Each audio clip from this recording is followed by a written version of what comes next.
আপনি কি এমন মহৎ কাজ করতেছেন যাতে করে সবাই উপকারিতা হচ্ছে? উপকার বলছেন? গ্রামে সারা রাত বাইরে বসে আমি গেম খেলি যাতে গ্রামে চুরি ডাকাতি না হয়।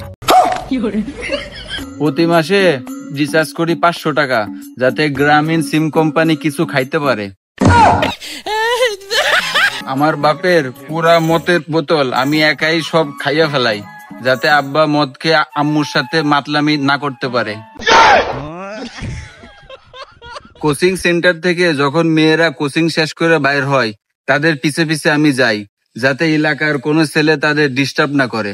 বলেন এগুলা উপকার ছাড়া আর কি? পাশের বাড়ি চাচির মেয়েকে ভাগিয়ে নিয়ে বিয়ে করছি যাতে চাচিরও কিছু টাকা বাঁচে, আমাদেরও কিছু টাকা সেভ হয়।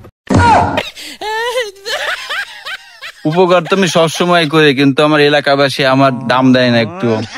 কি আর করার।